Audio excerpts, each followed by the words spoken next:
in a sense, I feel like the ultimate stoic is Ramana Maharshi. And I've studied a lot of philosophy, a lot of religion, a lot of different cultures. And I just thought I'd sort of make a video about why I feel Ramana is the ultimate stoic. And stoicism is sort of defined by what happens to you is not something you can necessarily control, but how you respond to it is. And if your response supports a deep inner happiness and a deep contentment, no matter what chaos the world throws at you, then to the extent that it achieves that end, you're a stoic. The reason I found such an affection for Ramana is because if you study his life and you study his behavior, he's not interested in persuading you of anything. He's not interested in a belief system. He's not really particularly interested in like any of the values or ideas that go with the culture that he was living in. Like, he didn't judge it, he didn't condemn it, he didn't live by its rules. He kind of fell through the cracks of it. But there's more to him than being, in inverted commas, the ultimate stoic. He didn't start a religion. He didn't describe himself as a teacher, and he eschewed being defined as such. But he recognized that the state that he was in internally was the natural state, and that everyone that was upset and complaining around him ultimately was seeking what he had found. And so rather than rebelling or judging that or resisting it, he just accepted it, right? So people around, when someone's very, very, very, very peaceful, and they're not proselytizing, they're not trying to sell you a product or an idea or an ideal. I mean, he was just a beggar, really, and he loved being a beggar.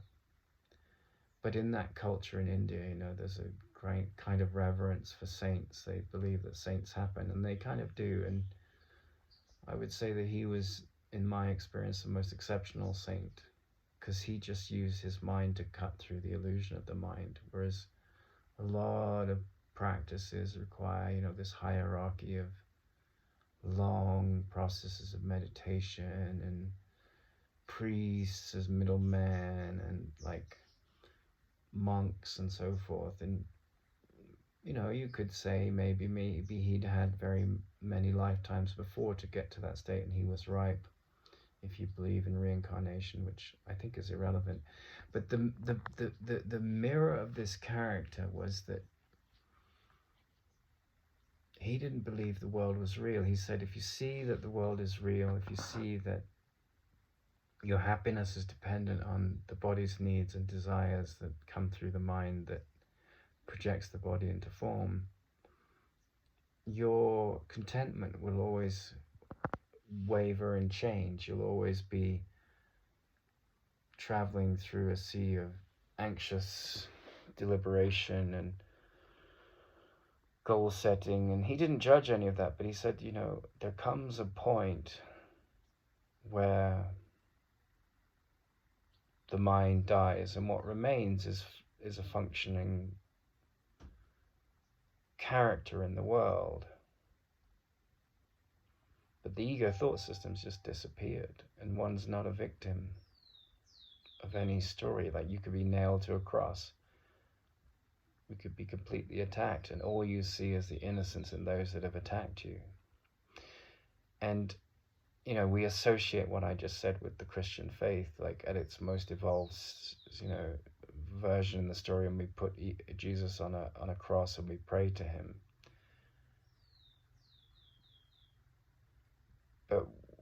people came around Ramana and they made sculptures of him and they made him into this big thing. And he was like, yeah, but I am just a man. And he let all of these things happen around him, and he just sort of saw it all as a circus, really.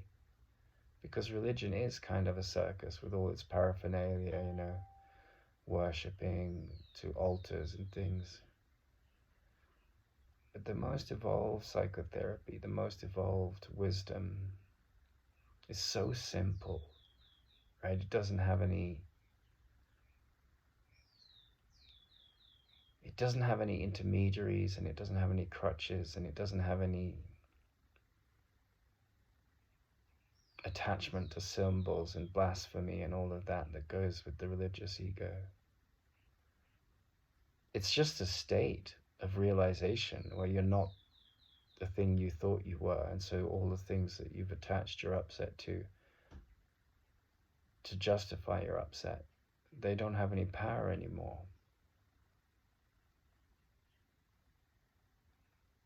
And so in a sense he was the ultimate Stoic. He wasn't Greek, he didn't live in the time of the Stoics, but the mind had become so authentic,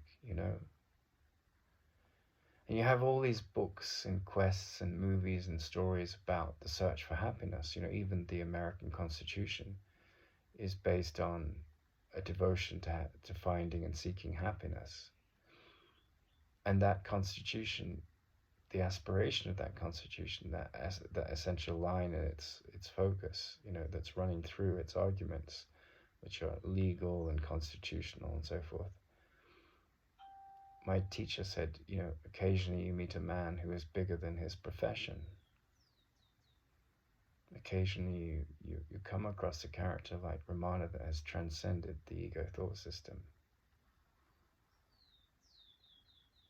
And the Stoics were practical humans living in the world trying to handle the challenges of the world, and there's nothing wrong with that. It's very smart, it's very intelligent. There's no surprise that people are drawn to their beauty and wisdom.